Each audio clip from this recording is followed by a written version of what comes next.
renarspodcast.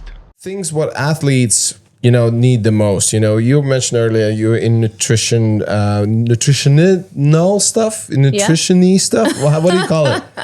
A nutritionist. You're a nutritionist, but you're into nutrition, Yeah. right? Is that the word?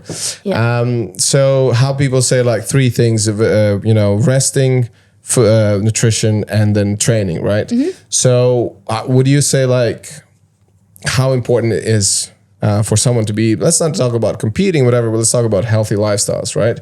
So what would you say is how important is nutrition? Is it 1/3? Is it more than that?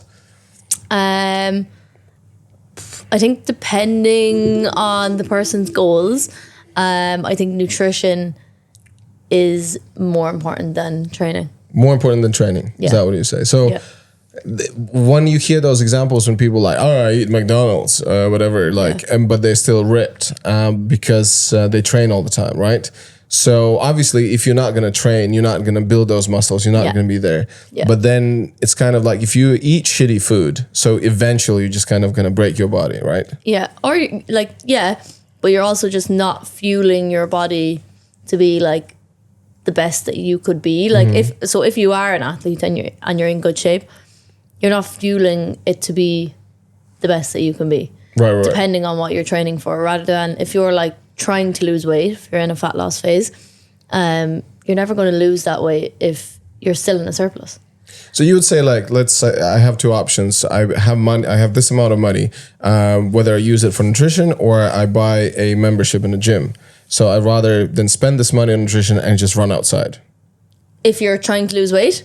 Well, just healthy. It's more about that. And I think healthy means because you can just run weight. outside. You can walk everywhere.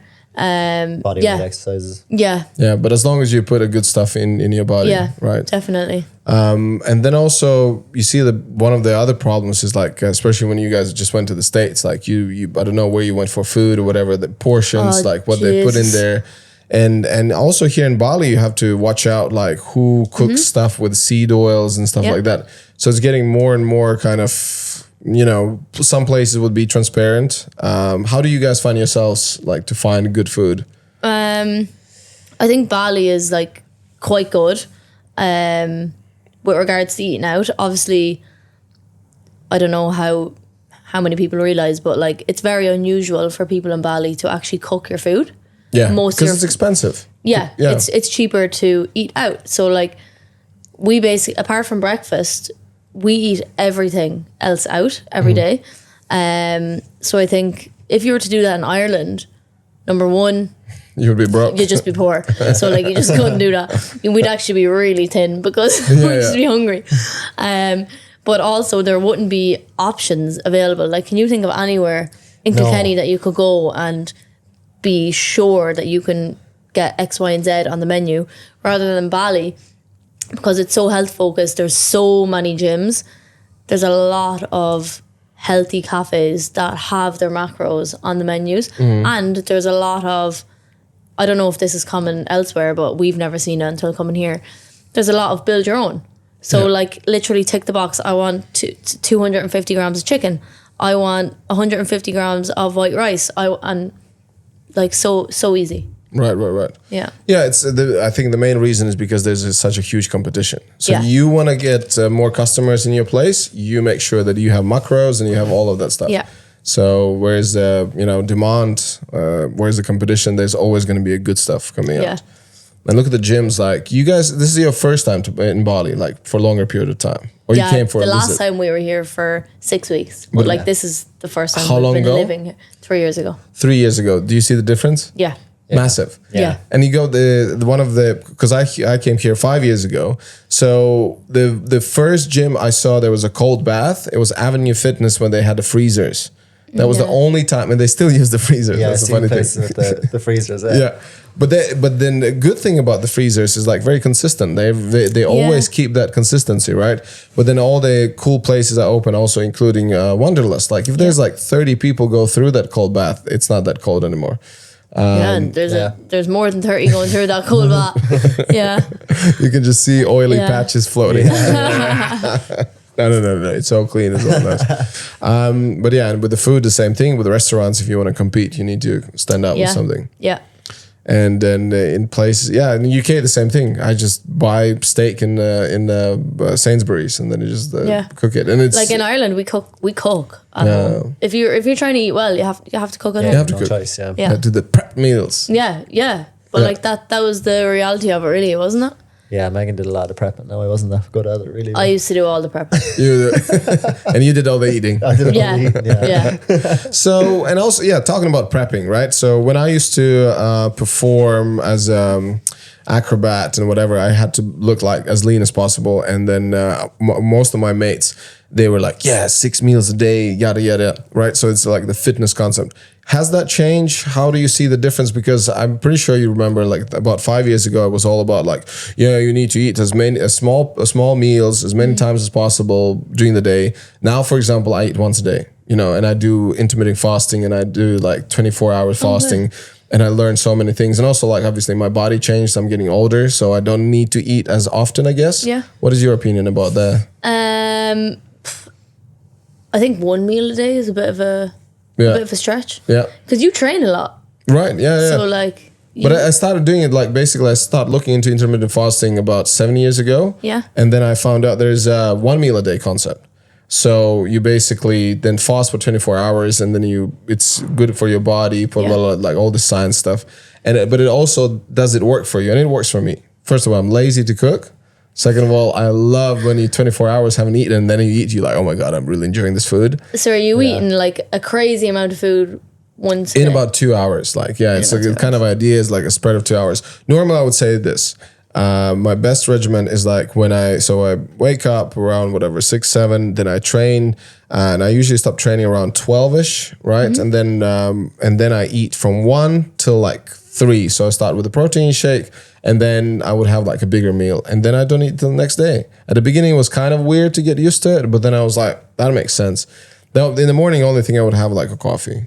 Sometimes when I feel cheating, I would just like a little chocolate. So it's like gives you a little like a boost. And obviously, all the like a proper fasters, they're like, oh, you broke your fast. This doesn't count. I'm like, fuck you. No, well, we eat quite a lot, I suppose. But like the kind of issue is there's a bit of a difference, I suppose, for eating for aesthetics and eating for performance. Right. Yeah. So you can be in a deficit and you can have low carb diets and things like that when you're just training to look good. But with the likes of Hyrox, it's an endurance event, and you're training, you could be running in training for an hour and a half. Right. Things like that. So you need a lot of energy. Yeah. Like the type of training that we're doing, you're like dipping into your glycogen stores a lot. Mm-hmm. So your carbohydrate stores. So like if they're depleted, you're just going to hit the wall and you're not going to get the session done. So potatoes your favorite thing? Brought all the way from Ireland. Yeah. And there's a place here that does a good spud. It's called Spud. Spud. Spud. What the hell is spud? A spud, like a baked potato. I didn't know that. Is that an Irish word? Spud. Spud. Oh, I don't think so. Never heard spuds it. for dinner, like. Oh my God. Potatoes. Okay. So it is. So we eat a lot of carbs, basically, even though like we still eat a lot of protein, but like the theory I suppose out there is that like, if you're training hard, you should be like eating loads of protein every meal. We actually eat more carbs. No, well, that as far as I think most of the people who are into fitness, they understand. Like if you have like need cardio and running, and you need carbs. Yeah. Like there's no doubt about that. Mainly those who are like fitnessy, as you said, like aesthetics and like then they protein and mainly carnivore diets and stuff. Yeah. But and this is the thing, like there's so many diets out there where they say like this diet, that diet.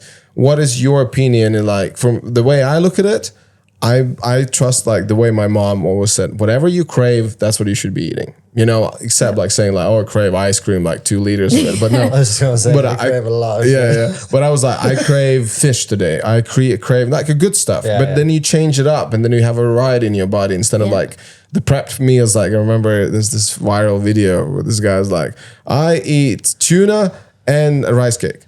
And then I eat tuna and rice cake. And this is like 10 times a day, tuna and rice cake. He's like, for breakfast, a tuna and rice cake. Like, you want to shoot yourself. Like, what the fuck? I think nutrition is like really personal. So, for example, what you're doing suits you.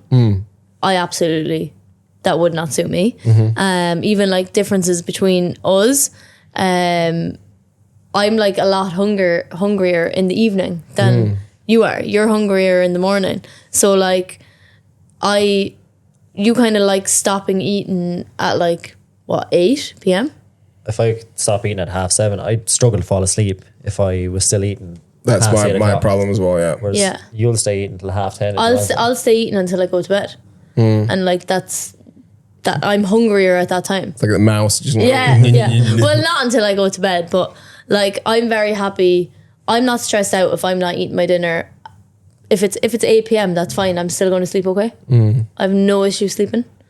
So yeah, I think nutrition is quite personal on like what suits you. And then in also your body. for you guys, the training, you guys train twice a day every day or 3 times? How? Twice a day. Yeah. Sometimes 3 times. Yeah, depending. Yeah. And then your rule is like eat before training, like at least 2 hours window, not eating, or obviously in the morning you don't eat anything and then you go for training or you eat. No, I wouldn't eat before because like we start our first session at 7. Right. So we wouldn't eat. A massive potato meal. Yeah, big potato. A raw spud. Sometimes we'll have a coffee beforehand, depending on where we're training. We had a coffee after our session today in your coffee shop. Yeah. Oh. Yeah. Very good. You guys. I also stopped doing the coffee in the morning, like, and then you get a lot of information about like it's really bad. The first thing you do, roll out of bed and do coffee. Yeah. And I stopped doing it. My girlfriend, she really struggled. She's one of those like, I need coffee. Then I was like, that's like me. I was like, you know She's what? gonna be really happy with that invitation. But she's literally that. She's like this zombie, like. But then one of the things that helped, I would prepare us like electrolyte drinks in the morning, and we just literally jug like a half a liter of that. We do that, and it's really good for your system. And we like do a little stretch. Like I have like my a stretch program. Nice. I always take a shower and then I just go through that. Nothing crazy, just basic, like 2 minutes handstands, that kind of stuff. Backflips on the bed. I had a button. No. Hey, that's the one. But I find myself, it's very important for me to like stretch before I start my day. And then also stretching gives you that energy boost because like the blood start floating around and you don't really feel like you want to have coffee, Yeah, so. We're not big stretchers, are we? Yeah, we kind of wake up, stuck to the bed, crawl out, drink the electrolyte. Go straight across onto a treadmill. Yeah. Just slog it out, kind of. Well, honestly, guys, if you can take anything from me, like stretching, I would definitely suggest you to have. We're trying. We're doing stretchy flex at Wanderlust. Yeah. But like trying is the important word. But I saying more about just like you brush your teeth in the morning, have a little stretch. Yeah. And it's honestly, I'm older than you, much older. And then all the gymnastic years, whatever we're training, like my body just needs to be like kind of stretched and it helps. Like I just kind of feel like this is just part of my routine. And if I miss it, I'm like, no, this is not good. Yeah. So that's, nutritional stuff. And then about supplements, for example, some people overdo supplements, some people underdo supplements. What would you say like are the most important supplements for just have a good functioning, body to? I think electrolytes are so important. Even if you're not in a hot country, we would have always been drinking them at home as well. Some sort of a vitamin C, or like a Baraka style thing. Yeah. Definitely omega-3s, vitamin D, magnesium I think is a really good one, especially if you struggle to sleep. Also good for your joints. They're kind of the main ones we take, aren't they? Yeah, and then there's some other ones that are more specific performance, for, like so like your creatine, your protein, steroids. what? Come honey, let's go. Yeah, I don't even know the names of the main steroid. Like when I hang out somewhere, they're like, "Oh, use this one. 100 grams this one, 100 that one." Oh, I don't even know. I get to the point now where people are like, do you do steroids, right?" And I was like, No. Are you shitting me? Yeah, you do steroids. Like, no, I don't. They're like, wait, you're this old and you look like this. Like, you must be do steroids. And you're stretching. It's like, I know, just stretch. Yeah, it's all about the stretch. Ice baths and stretching. Ice baths, yeah.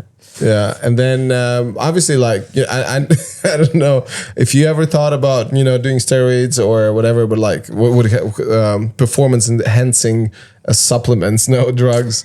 But like, I do see that a lot of CrossFitters, I mean, their bodies look like they're doing fucking steroids. There's no way. There's some girls I've seen like, oh my god, that's like a rhinoceros, just like rhinoceros. Well, like, especially around Bali, like. Yeah. Again, probably at home for you as well, you wouldn't really see that.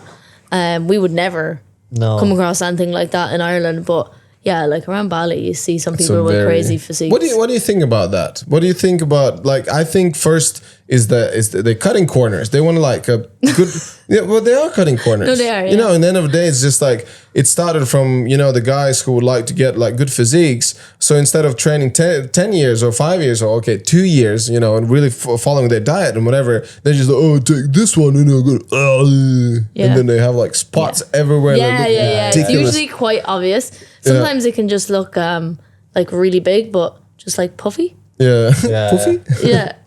like the potato. Doesn't it? Yeah, like a spud. Yeah, like a spud. But then, do you think there's eventually in some athlete's life, it's actually, okay, you probably should do steroids. Like, and also I'm talking about TRT, like the testosterone thing. What do you think, like, as I don't know much male about representative? I think if you're an older man, like if you're going into your 50s, and I think it should be fine to take testosterone, like was it testosterone replacement therapy? I think so. That TRT. I also don't know about that's it. what it stands for, I think. Because I was like, my like also stunt guys would be talking about it. Like they would do the test whether you have like the levels. Okay, I did my test. My levels were fine, and something to do like your levels cannot be low if you're actually still in good physical shape. It's like testosterone gets produced by muscles. I don't know that shit. Do you guys know? So I think the two factors that slow down aging the most, apparently, are your VO2 max and your muscle mass. So, what's VO2 max stand for? That's VO2 max is, you might have seen people doing this test on a treadmill when they're hooked up to the oxygen thingy. Yeah, it's basically how much oxygen can they you look like they're ready for Rocky fight. yeah. We did ours just before we left Ireland. But it's basically how much oxygen your body can take in when you're running. You'll go up in increments up until you reach a level that, okay, your body's not taking in enough oxygen anymore. That's your cutoff. Oh, so that means you would know that this is the fastest you could go. This is the fastest that you can go. Fastest you could go efficiently. Yeah. Right. Is it testing? Yeah, it's the expenditure of carbon dioxide, though. Is that what it's testing? Or the intake of oxygen? Well, it's the intake of oxygen, like. Yeah. Renarspodcast.